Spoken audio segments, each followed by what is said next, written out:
bem-vindos ao Feijão com Rice. Eu sou a Thay. E eu sou a Pri.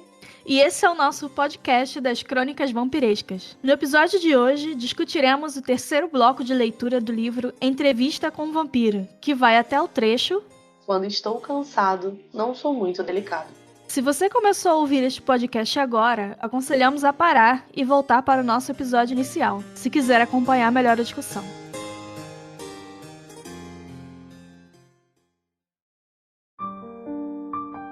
Louis encontra uma menina órfã e acaba por tomar seu sangue. Flagrado por Lestat, os dois brigam e Louis decide ir embora. Mas Lestat tem um plano para convencê-lo a ficar.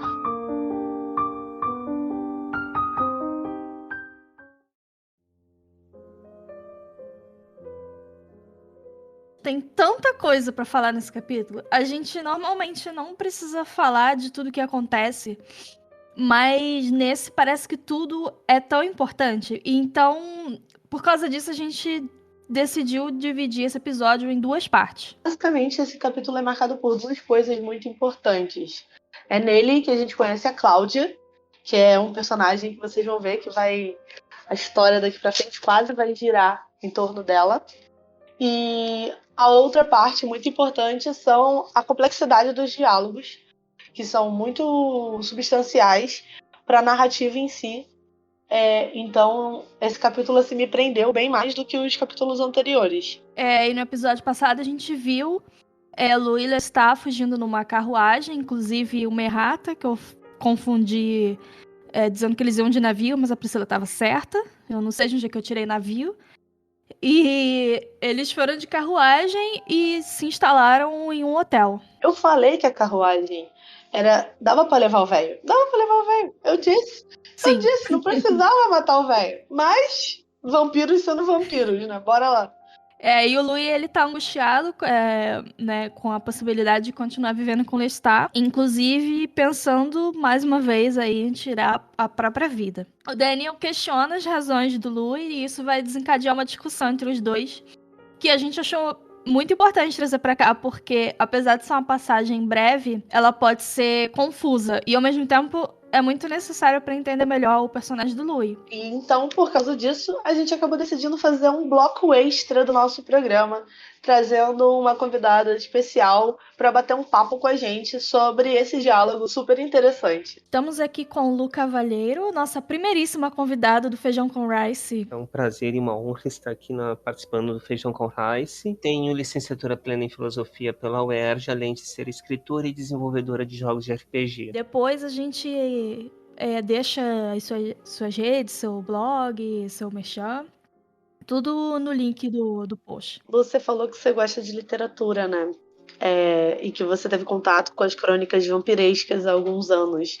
Pode falar um pouco de como que foi esse contato, por que você teve esse contato e quais foram as coisas positivas e negativas que você tirou dessa experiência? E os fãs de Anne Rice que estejam nos ouvindo, não me matem, mas eu li as crônicas vampirescas por obrigação RPGística. Eu comecei a jogar RPG há uns 20 anos e comecei por Vampiro à Máscara. E tão logo eu soube qual era uma das principais inspirações, eu, que sempre fui adicta em literatura, fui atrás para ler e acabei lendo as crônicas todas. Não me interessei tanto por ler O Ciclo das Bruxas, embora tenha acabado lendo depois. Eu sou o tipo de pessoa que lê papelzinho de agiota no chão. Então, como eu disse, depois disso tinha mais de 15 anos que eu nem sequer tocava nas crônicas. Então surgiu esse convite para falar um pouco sobre uma questão bem interessante, bem rica, de um trecho inicial, do trecho que foi combinado com vocês, espectadores, que seria lido no episódio de hoje.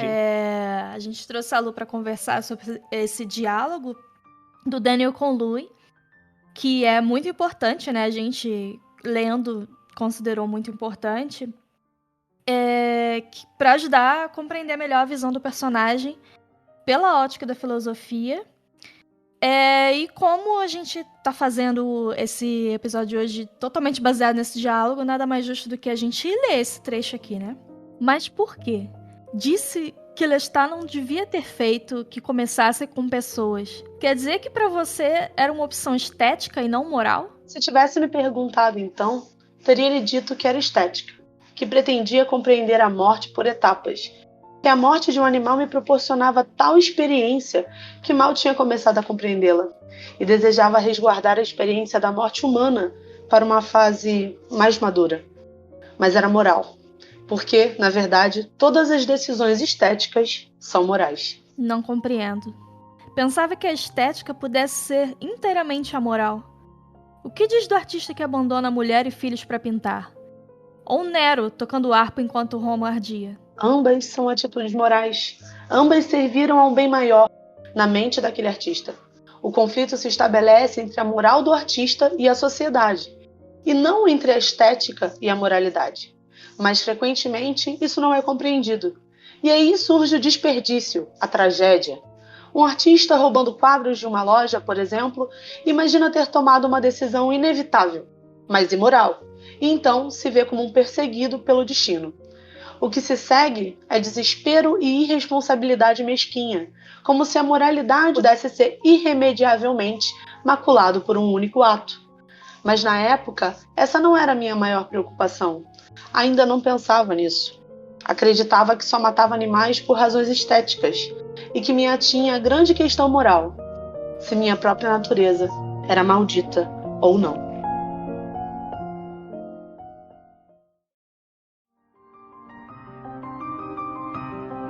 Então tá, vamos começar do começo? Lu, explica pra gente o que é estética e moral. De um jeito muito cru, a estética é a parte da filosofia que se dedica a compreender o porquê certas coisas exercem fascínio sobre a percepção humana, enquanto a moral é a parte da filosofia que se dedica com a questão do que é bom e do que é mal. Diferente da ética, que é certo e errado, certo? Não foi uma questão ética, é uma questão moral. Bom versus mal. Estética, a gente pode deixar como essa questão de estudar o porquê que as sensações, porquê que as coisas exercem fascínio sobre a humanidade e por qual razão esse fascínio é exercido, qual é o segredo, enfim, esse tipo de investigação. No seu princípio, elas eram conduzidas por filósofos chamados fisiologistas, os pré-socráticos cujo interesse era tentar descobrir qual era a origem do mundo. E não raras vezes eles associavam o elemento principal da constituição do mundo tanto à estética quanto à moral. Existe alguma linha filosófica que compreende a estética que você acha mais interessante? Se divide em linhas também, em linhas de pensamento ou não? Sim, existem várias linhas de pensamento, mas podemos agrupá-las mais facilmente, de um jeito mais didático, em dois grandes grupos. Os platonistas e os não platonistas. Os platonistas são aqueles que afirmam que estética e moral, no fundo, são a mesma coisa, enquanto os não platonistas seriam aqueles que separariam estética e moral. Obviamente, isso não é uma divisão acadêmica, isso é uma divisão para propósitos de explicação, apenas porque existem diferentíssimas escolas do que é estética e do que é moral. Depende do período histórico, do momento histórico, mas a grosso modo podemos separar dessa maneira. Então o Luiz seria não platonista. Na verdade, ele seria um platonista, porque ele considera estética e moral a mesma coisa. É o Daniel que faz a separação. Quando ele pergunta, mas a estética não deveria ser amoral? O Louis, quando ele diz que a estética e a moral são a mesma coisa, ele está se atendo muito a um trilho de raciocínios que começa de antes de Platão, que é associar o belo ao bem. E isso gera um mega conflito na cabeça do Louis, então, né?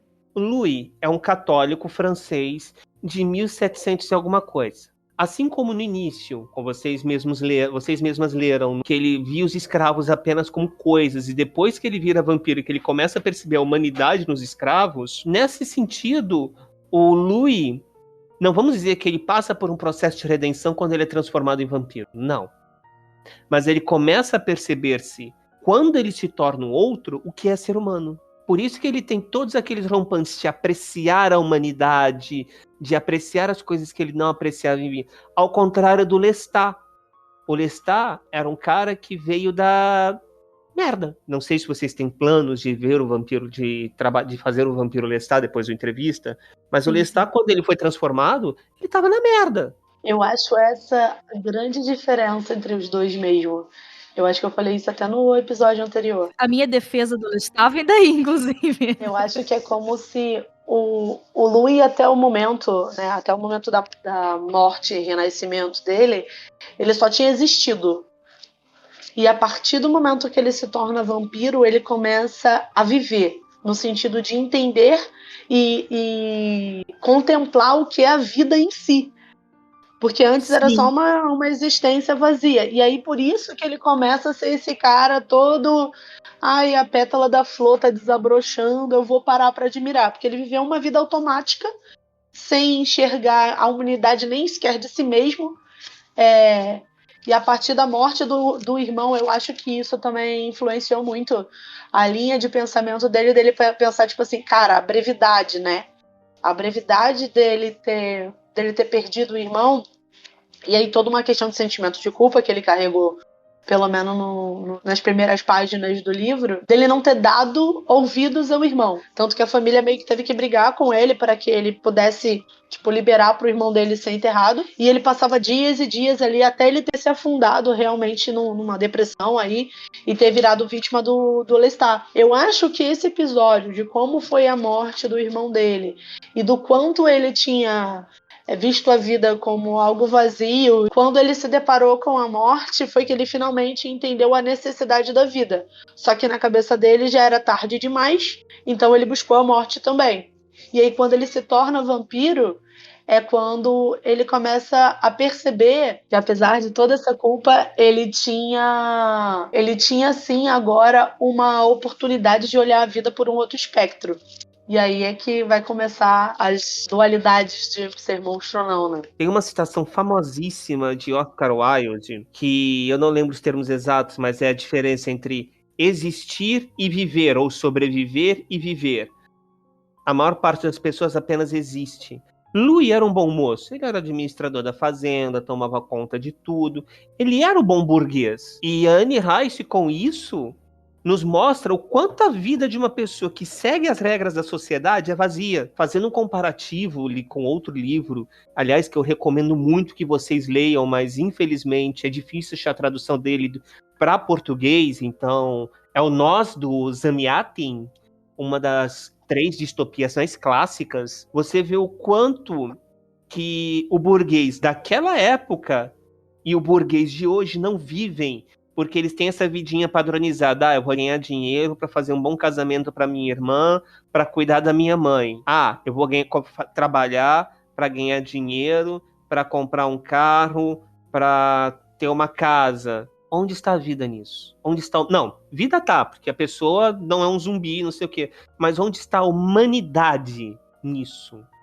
O Louis precisou tornar-se um outro, estar fora da humanidade para entender isso. Ao mesmo tempo que ele se torna um outro, ele carrega toda a mentalidade dele. A vida burguesa vazia, que vê o bom e o mal na superfície da coisa, na aparência da coisa, porque a estética ela não vai procurar a profundidade, ela quer a sensação. Eu acho que pode ser por isso que ele tem raiva do Lestat, né? Ele tem a impressão de que o Lestat, ele só tá agindo como um animal seguidor de instintos, então ele não tá de fato fazendo essa admiração do belo, mas ele se sentir superior ao Lestat e perceber que o Lestat não é o suficiente para que ele possa seguir nessa ascensão vampira, quase como se fosse um culto onde ele tivesse sido iniciado, né? O Louis é elitista. O Louis é o personagem, dentro das entrevistas do vampiro, na minha opinião, o Louis é o personagem mais humano. E, ao mesmo tempo, o mais cruel. Porque o Louis é um babaca elitista, que a primeira vítima humana dele... Você vê, ele teve várias oportunidades, mas a primeira vítima humana dele é um escravo. Lembre-se que estamos falando do sul dos Estados Unidos, que escravo não era considerado gente. A primeira vítima humana dele, de verdade, foi a Cláudia, porque na cabeça do Louis, um escravo... Na cabeça dele. A primeira vítima... Tanto que ele não dá chilique quando ele tem que matar o Daniel. Exato. Verdade. Desculpa. Eu não tô... Desculpa se eu já tô dando spoiler, tá? Ele não dá chilique quando ele tem que matar o Daniel, o capataz que ele promoveu. fica tranquilo que não é spoiler não, que a galera tá lendo com a gente, então tá todo mundo aqui juntinho. Quando ele teve que atacar a Babette, ele não matou a Babette, mulher branca. Ele só fez o suficiente, tanto que ele fala, eu salvei a vida física da Babette, mas depois eu descobri que eu salvei apenas a vida física dela. O Louis se alimentava de animais. Para ele, um escravo ainda era um animal. Então, por mais que ele tenha todo esse discurso moralista, a gente vê aí Anne Rice, nos anos 70, vejam bem, dando essa porrada, essa crítica à visão burguesa, entendeu? Os Estados Unidos estavam passando estavam passando pelo auge da questão racial, e você nota que é só quando o Louis se torna um outro, ou seja, quando ele próprio é excluído, ele deixa de ver o negro como um animal. Ele começa até a tentar respeitar as práticas religiosas, que ele ainda chama de crendices e superstições, mas pelo menos ele tenta respeitar.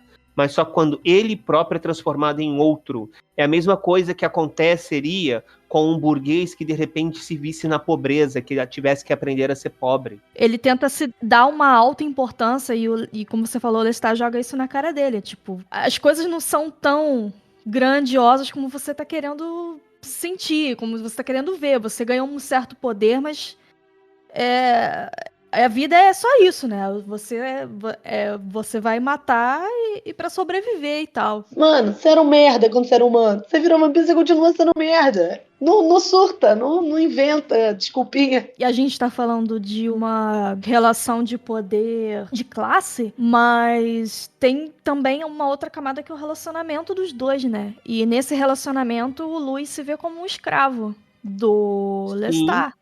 E ele Ou seja, como um era animal. de escravo. E foi bom vocês tocarem no senso de autoimportância do Louis. Como é que ele se apresenta a Babette? Com uma figura angelical. O primeiro parafuso da vida do Louis é quando a Babette chama ele de demônio. A mesma coisa acontece quando ele vai se confessar e o padre chama ele de demônio. O Louis, antes de ser abraçado, ele queria morrer. Quando o Lestat priva ele desse caminho, o Lestat priva ele de um caminho que poderia levá-lo a Deus. Lembrando, platonismo. Belo, verdade, Deus são a mesma coisa. Então, pela contemplação da morte, que é a coisa que... A morte é aquilo que torna ele mais vivo dentro da cabeça do Louis. Matar é o que há de mais belo. É nessa contemplação puramente estética que ele queria chegar a reencontrar Deus. Talvez fazer as pazes consigo mesmo, talvez fazer as pazes com o irmão. E o Lestat cortou isso dele. Então, o Louis não é só um ex-namorado falando mal do ex-namorado. Ele tem razões na cabeça dele, genuínas para odiar o Lestat. Eu acho que até por isso que o Lestat fica com raiva do sentimento que o Louis nutre pela Babette, né? Tu é um monstro, você é um animal, você tá aqui, o seu destino atual é esse, a sua realidade é essa. Para de idealizar. Eu acho que em algum nível, vendo-se pelo aspecto deles terem uma relação amorosa mesmo em si, e também nessa relação criador-criatura, vai um pouco de... Sabe quando você não quer perder aquilo que tu tem? Porque você acha que dividir vai fazer você ter menos? Ele poderia utilizar o sentimento do Louis e pela Babette como uma forma de controlar os dois. Sim, mas eu acho que aí é o que você falou. O Lestat é o cara que dá um tapa na cara e dá um sacode. Eu acho que, de certa forma, o que ele faz ao transformar a Cláudia é esse tapa na cara para obrigar com que o Louis conviva com a escolha que ele fez diariamente, pela eternidade. Exato. Tu falou tanto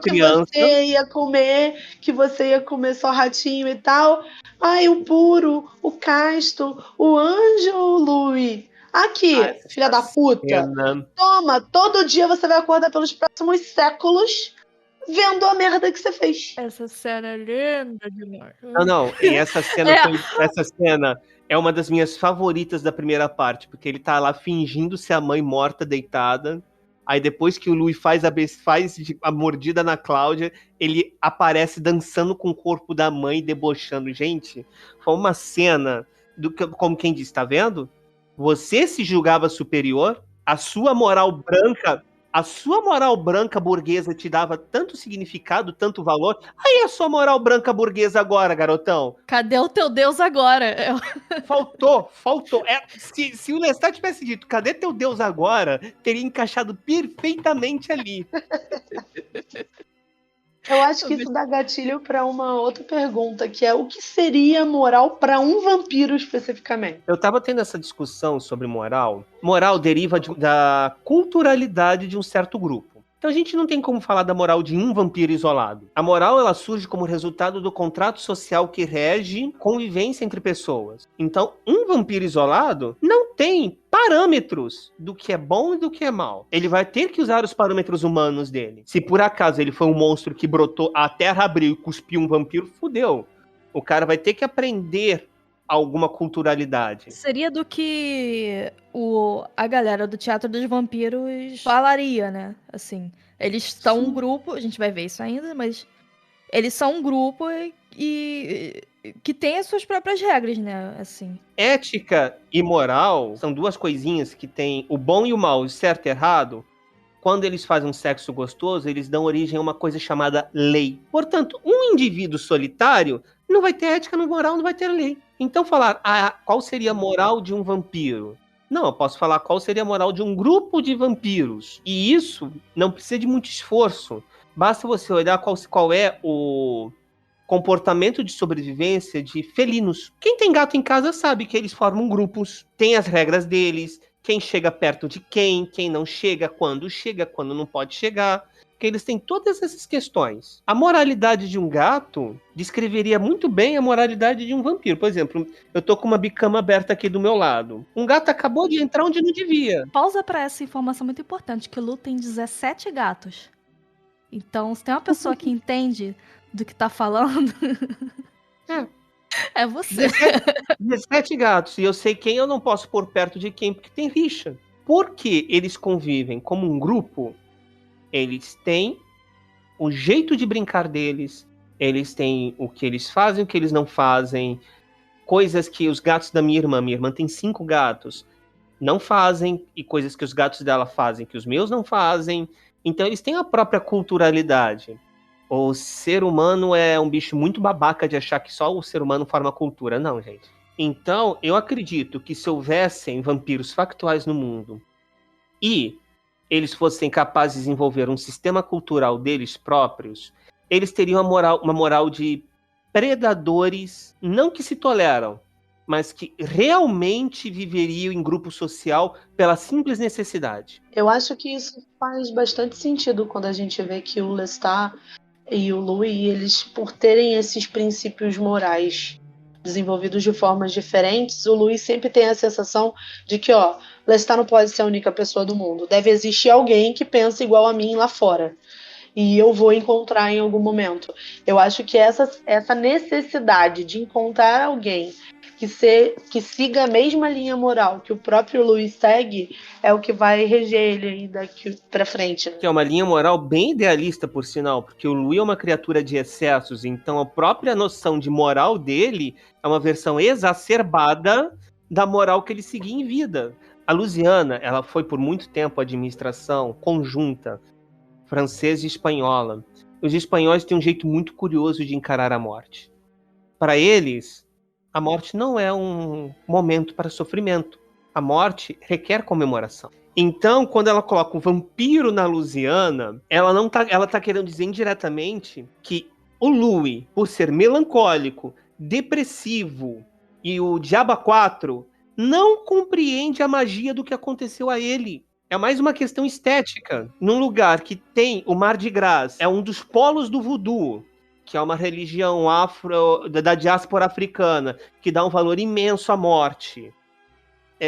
Você tem um cara que, eu morri, mas sou humano e não sei o quê, e me dá aí o meu alprazolam porque eu tô depressivo. Me dá aí meu alprazolam de 4 miligramas, porque só 2 não vai dar jeito. Desculpa, o Lu é clinicamente depressivo. Você vê que tem esse contraste ainda entre a cultura do local e o personagem. Agora, A gente tava falando, né, dos processos estéticos da morte pro Louis, né? Como eu tô viciada em modus operandi agora, o outro podcast. Essa coisa do Louis começar a matar rato me lembrou muito a questão dos serial killers, eles começarem a experimentar a morte também através de matar animais. E depois eles começarem, às vezes até na infância, isso surge na infância, fazer experimentos com rato, com gatinho, com passarinho. E aí, conforme essas experiências vão sendo bem-sucedidas, acontece de ter uma primeira morte, primeiro assassinato a uma pessoa. E daí, e cada vez mais, assim, quando vê que dá certo, aí começa a serializar aquele processo. Sim. Até que vira um método, né? E eu queria saber se dentro da estética, porque na verdade, pelo que você explicou, o Louis, ele é consciente desse processo ser estético. Dá pra encaixar, assim, saindo um pouco do livro, assim, né? Vindo um pouco pra realidade. Dá pra encaixar esse processo como algo estético? Não só dá pra encaixar, porque como eu afirmo, na minha opinião, que o Lestat estava tentando prevenir que o Louis se tornasse um serial killer. Porque já que o Louis queria começar com animaizinhos, do mais, não sei o quê, ou seja, desenvolver um modus operandi, quando ele começar sem humanos, ele se tornaria um monstro que precisaria ser abatido. Então, o Lestat, quando dá esse corte, previne a formação de serial killer. Eu acho que isso aí poderia ter a ver também com uma questão de evitar que o Louis começasse a fazer essa metodologia de escolha da vítima específica, estética, adorada, analisada para finalmente matar, né? Nesse padrão do serial killer que ele escolhe aquela vítima padronizada. Seria isso? Sim, eu vejo como o Lestat tentando impedir que o Louis se tornasse isso. Você vê que a Cláudia, mais spoilers, a Cláudia, ela adquire esse comportamento metódico, apesar de começar direto com humanos. Mas por que o Lestat tentaria impedir esse processo, sendo que ele é o, assim, nesse momento, pelo menos, ele é quem tem menos escrúpulos, assim, no sentido de querer provar, olha só, isso não precisa desse processo, tipo, ele vai lá, Exato. Ele mata 2 prostitutas. Ele quer evitar que o Louis desenvolva esse processo. Para o Lestat, matar e se alimentar é tão natural quanto pra gente botar um prato de comida na frente. Pelo que eu entendi, ele não queria deixar que o Louis transformasse esse ato de botar um prato de comida em algo cheio de padrões estéticos. Falando da gastronomia, o Lestat come no PF. O Louis ia acabar desenvolvendo o hábito de estar num restaurante 3 estrelas Michelin toda vez. E aí o Lestat para pra ele e fala assim, mano, a gente é pobre, não dá pra comer no Michelin todo dia. Não, Zô. O Lestat fala pra ele que começa a trazer pra ele a realidade de que, tipo assim, o que você tá idealizando é impossível de ser executado e vai ter um custo. Então para de ir por esse caminho. Mas eu acho que isso é tudo muito inconsciente. Não que o Lestat tenha uma consciência de que ele tá fazendo isso propositalmente, mas que de certa forma ele acaba evitando que o Louis vá para esse caminho do belo, né? Da morte pelo belo, né? E olha, não dá para dizer que o Lestat está fazendo isso de maneira consciente ou inconsciente, porque o Louis é um narrador que não é confiável. Ele ainda é o ex-namorado e o Louis não estava dentro da cabeça do Lestat em momento nenhum para saber qual eram as verdadeiras intenções do Lestat. Lestat, por muito tempo, teve que ralar, trabalhar duro. Ele não teve tempo para desenvolver essa moralidade. Então ele se tornou uma pessoa pragmática. E quando ele descobriu que o pragmatismo dele poderia levar à vida eterna, ele simplesmente se entregou ao hedonismo. Ah, tá. É só eu comer que eu fico vivo para sempre? Nossa! Que fácil! O Natal chegou mais cedo! Diferente do Louis, que precisa de toda uma série de artifícios que o Lestat sabe que serão danosos e, portanto, ao modo Lestat, tenta tirar do Louis. Mas ele tem uma certa estética própria quando ele vem ali, por exemplo, com a cena das prostitutas ali. que Sim. ele brinca com a morte de uma delas, deixa ela sofrer ao extremo, faz uma tortura com ela, coloca ela dentro do caixão, finge que o Louis é um padre que vai... enfim... Sim, o comportamento do Lestat, ele segue uma ética, uma estética dissociada da moral. O Lestat, eu arriscaria dizer, pela descrição do Louis, o Lestat é extremamente amoral. Não é imoral, é amoral. Ele age como uma força da natureza.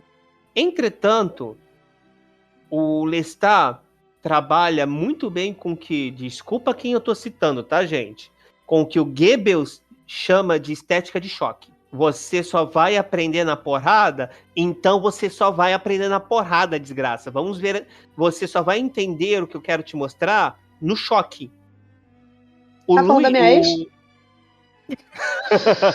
O Lestat, ele trabalha com uma definição mais século XX de estética, que é ampliada para abarcar coisas como o horror. O horror não era considerado parte da estética até lá século XVIII, XIX, Hegel. A partir de Hegel que se começa a considerar o horror como parte da experiência estética. Só dando um passinho atrás, Sim. quando a Thais citou lá o serial killer, o padrão moral de um serial killer seria amoral? Ele seguiria a estética que um serial killer... Ou uma moralidade própria. Que seria diferenciada, né? Da moralidade social aceita. Convencional, vamos chamar assim. É uma moral convencional, o serial killer ele não a segue, mas ele segue algo que é baseado nessa visão. Você pega, por exemplo, aquele seriado Dexter. Ele é um serial killer, mas ele justifica as mortes seriais dele dentro de uma visão deturpada da moralidade vigente. Sabe o que isso me lembrou? Death Note. Death Note, que o cara também torce e usa loopholes na moralidade vigente para usar o caderno. Persona 4 também tem isso. Para quem jogou o jogo, vai lembrar perfeitamente da situação. Uma moralidade de um serial killer, ela não surge do nada. Ou o cara é totalmente amoral, ou ele segue uma moral distorcida. O assunto é muito legal. O assunto, sim.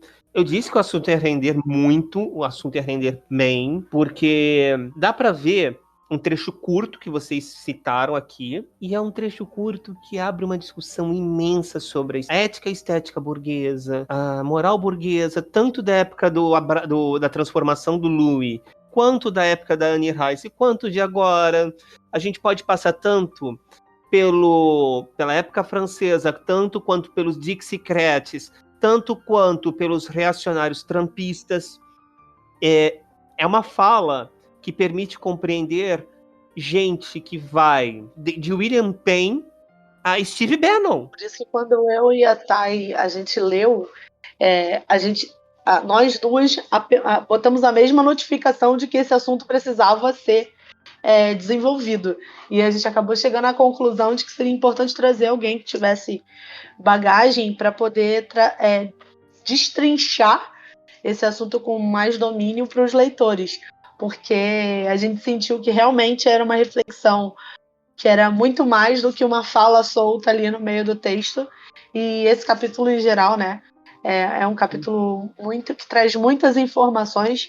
Comparado com o capítulo anterior, esse capítulo deu um baile. Ela deixou só a nata, né, Thay? Ele é o cerne de toda a questão do Louis.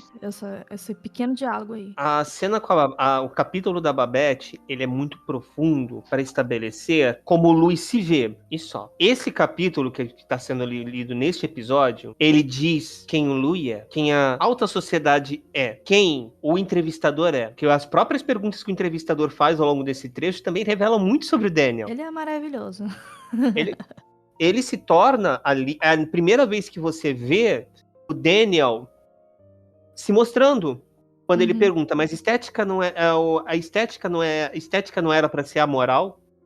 Você vê que é um cidadão comum com algum conhecimento que questiona a alta sociedade, a hipocrisia da alta sociedade com uma pergunta simples.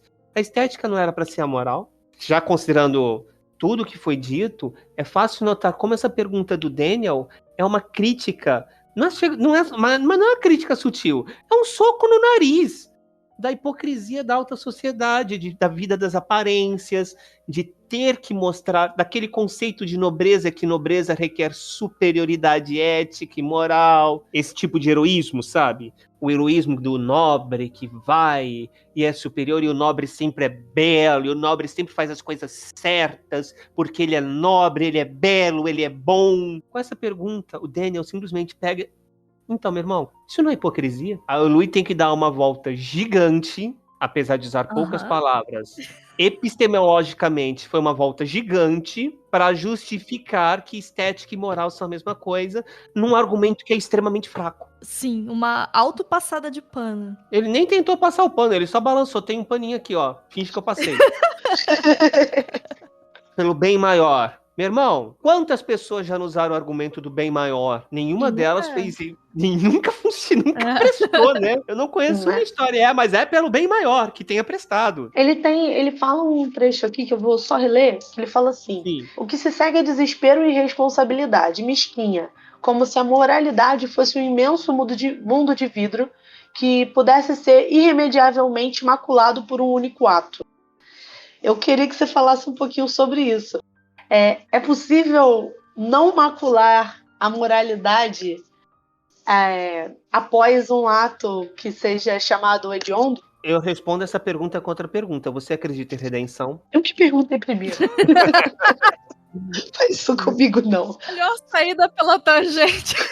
Cara, eu tô percebendo muito por que eu gosto do Louis e por que a Thay gosta do Lestat. Caraca, muito. Você não entendeu o nível. Ela tá se identificando muito. Eu acho que a hora que você falou lá do Lestat, seu amigo que aponta e fala: você tá errado, seu filho da puta, ela começou a rir porque hoje eu fiz isso com ela e ela tá se identificando, não é isso? Cara, ela mandou um gifzinho, a bonequinha batendo na cara da outra, assim, tipo, acorda! Eu vou sair dessa gravação dolorida, porque eu tô tomando uma surra moral e estética aqui.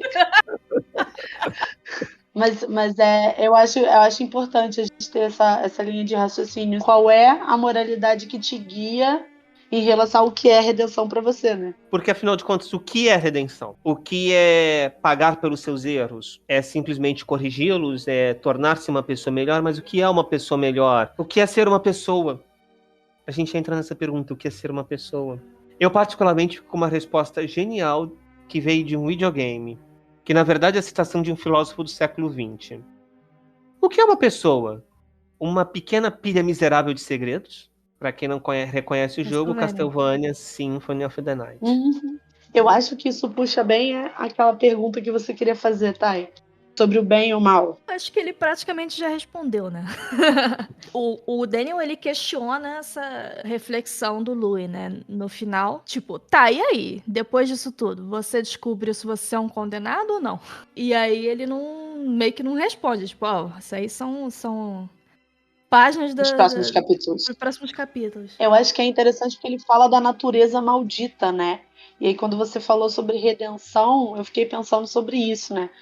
Ele tem essa percepção do que faz parte da própria natureza, ele poderia ter uma redenção? Eu ainda penso que, assim, essa questão dele ser condenado ou abençoado, isso é uma visão particularmente do Louis, né? Porque é uma resposta para uma pergunta que ele mesmo criou, né? Porque, pelo menos no meu entendimento, isso é uma dicotomia que vem de doutrina religiosa. Sim. Na vida não existe esse preto e esse branco. Sim, e lembre-se, Louis é católico. Redenção é um dos temas do catolicismo. Redimir a alma do pecado original. O Louis sabe que ele nunca mais vai prestar conta ao Criador, então por que ele tem que se redimir? Mas só que ele não vai dizer isso tão claramente porque a hipocrisia burguesa dele não permite. É isso que eu acho incrível do Louis ser tão cheio de si. Por uma pessoa que tem a fé que o Louis tem, e você morrer e não haver esse tipo de julgamento que você aprendeu a sua vida inteira e você, na verdade, tá voltando à vida como um assassino, como alguma coisa que é totalmente contrária ao que você acredita, e ainda assim, o Louis, ele não questiona isso, ele ainda se vê como algo superior, como Ele ao invés de assim, qualquer católico, qualquer cristão que visse a figura de um vampiro, automaticamente associaria a algo demoníaco. Ele ainda assim não consegue se ver como algo demoníaco. Ele tá querendo entender se é ou se não é. A princípio, ele pode até ser um anjo. Vamos piorar a situação? Ele é um católico da Louisiana. Ou seja, você não só tem a questão da religiosidade do Louis, mas do sincretismo dessa religiosidade com os escravos que ele começou a aprender quando ele se tornou outro e passou a prestar mais atenção neles. Ele se vê como um anjo? Sim, porque na terminologia católica, um anjo é um intermediário entre Deus e os homens. Mas esse papel, em grego, tem outro nome, que é carregado por todas as religiões, menos as cristãs. Demônio. As religiões de diáspora africana chamam de Exus, mas o Louis, como católico, para tentar preservar a autoimagem, se vê como intermediário, um anjo.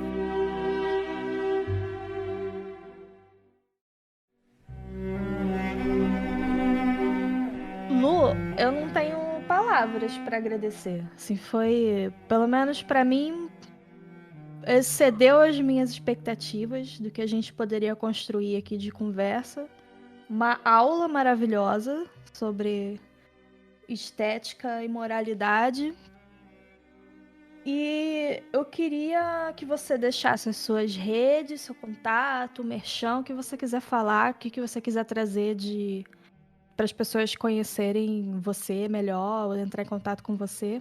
Eu recentemente voltei a ter redes sociais porque há uns 4 anos eu tinha desistido da carreira de escrita, agora decidi voltar, tanto no Facebook como no Instagram, lu.cicerone.cavalheiro. No Twitter, eu estou como Lu, RPG maiúsculo, Cavalheiro, o site onde eu estou republicando os RPGs e contos e outras coisinhas que eu escrevo, lucavalheiro.it.io. Tem também o podcast Fate Masters, a gente está disponível em vários agregadores de podcast, inclusive no Spotify.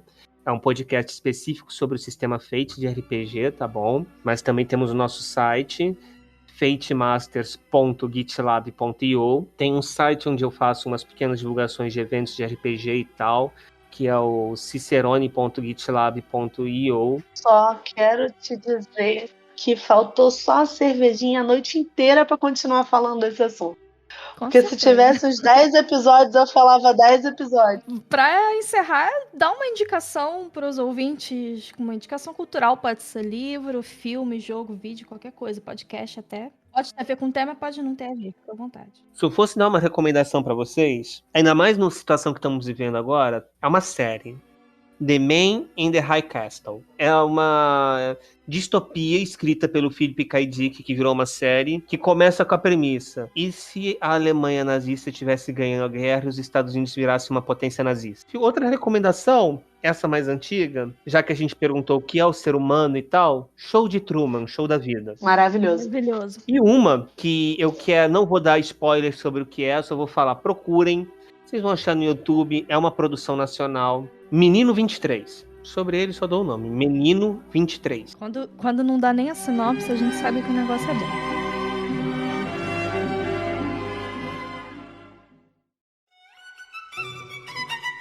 Próximo programa, a gente vai continuar a discussão desse mesmo capítulo. Então, se você achou super interessante essa conversa, esse bate-papo que a gente teve, quer deixar sua opinião, manda um e-mail pra gente no feijãocomrice@gmail.com, que a gente vai estar aqui falando um pouquinho sobre o que você deixou pra gente e dividindo esse conhecimento juntos. Se você também discorda de alguma coisa, tem uma opinião diferente, ou tem alguma pesquisa, se você também é da área, ou se você não é, tanto faz. Manda o que você achou, até pra gente saber que tem gente aí ouvindo.